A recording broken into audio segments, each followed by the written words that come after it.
test of its new Hwasong-15 missile in November revealed it has the range to hit any part of the continental United States.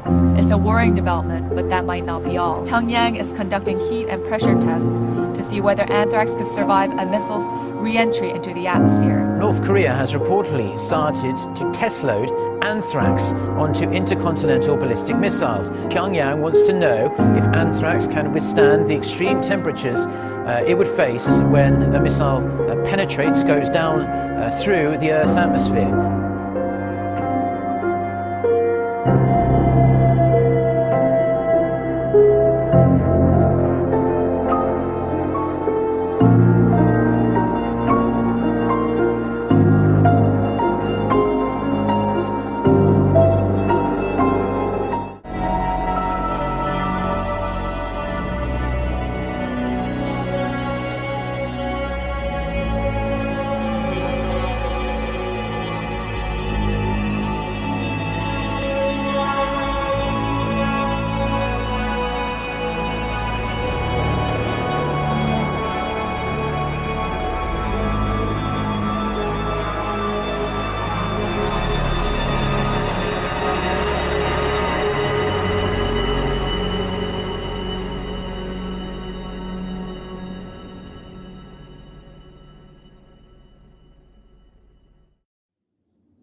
Missiles have to withstand temperatures of up to 7,000 degrees Celsius when they fall to Earth.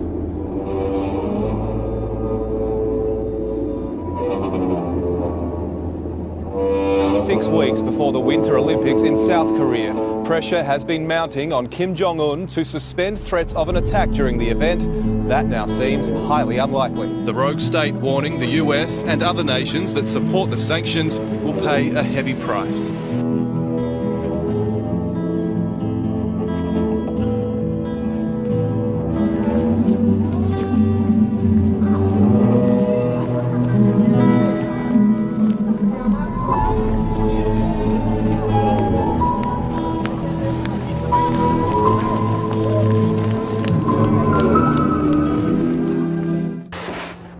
North Korea fired a missile into the Sea of Japan last night. Things have reached a rather dangerous level. Following the tragic death of Otto Warmbier, the Trump administration is considering a ban on American travel to North Korea. Do you believe the North Koreans should be held responsible for his death? 그렇습니다. Yes. Kim Jong-un celebrated what would be Pyongyang's first ICBM test. They will be met with fire and fury like the world has never seen. On the streets of North Korea today, a show of defiance. The US, the enemy, Kim Jong-un and nuclear weapons, their defense, they said, against the threat from President Trump. And from the island of Guam, now directly threatened by North Korea, Secretary of State Rex Tillerson turning down the temperature. So the American people should sleep well at night. And defending the president. What the president was doing is sending a strong message to North Korea in language that Kim Jong-un would understand. That message reinforced today in another stark warning from Defense Secretary Jim Mattis that North Korea should stop considering actions that would lead to the end of its regime and the destruction of its people. It would, he said, lose any conflict it initiates. Major headline tonight, Kim Jong-un with his most powerful nuclear test yet in North Korea. U.S. intelligence officials now say they are confident in North Korea's claim that they detonated a hydrogen bomb more devastating than the atomic bombs dropped during World War II. The concern now that it could be one day mounted onto an intercontinental ballistic missile. Tonight, the U.S. ambassador to the UN now saying North Korea is, quote, begging for war. ABC's chief foreign correspondent Terry Moran is in Seoul, South Korea tonight.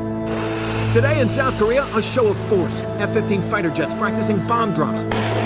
Missiles launched, live fire maneuvers simulating an attack. This country's swift and angry response to North Korea's startling nuclear test, its sixth and most alarming blast yet. 완전 성공! North Korean state TV celebrated the, quote, perfect success, and there were cheers on the streets of Pyongyang. The explosion was so powerful it triggered a major earthquake, magnitude 6.3, with tremors felt across the region. The president also taking to Twitter, declaring he's considering launching an economic attack, stopping all trade with any country doing business with North Korea. Straight to our top story breaking overnight. Cut off North Korea. That is the stern message from President Trump to his Chinese counterpart. The president warning the world time is running out. Rocket Man is on a suicide mission for himself and for his regime. North Korea has declared that it has completed its nuclear weapons program. It claims the rocket is capable of striking the entire mainland United States. Where are we with North Korea right now? We're getting close to military conflict. We're running out of time. America and its allies will take all necessary steps to achieve a denuclearization.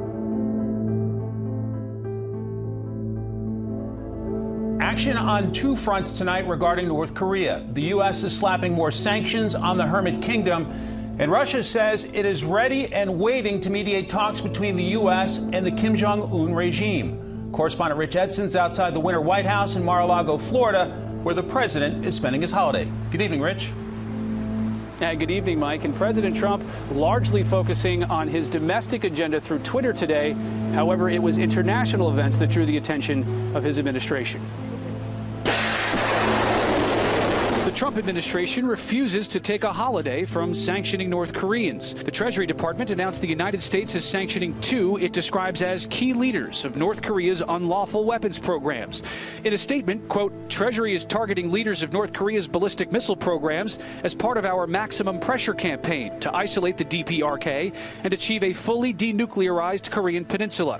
The announcement follows Friday's United Nations Security Council resolution that imposed new sanctions on North Korea, targeting its money flow, a move North Korea equated to an act of war. International reports say the Russian government is offering to mediate between the U.S. and North Korea. The State Department failed to respond to requests to comment on the offer. Secretary of State Rex Tillerson has said North Korea must earn its way back to the negotiating table, starting with a halt on its missile and nuclear tests. Before leaving for his holiday in South Florida, the president promised persistent pressure on Kim Jong-un. There is much more work to do. America and its allies will take all necessary steps to achieve a denuclearization and ensure that this regime cannot threaten the world.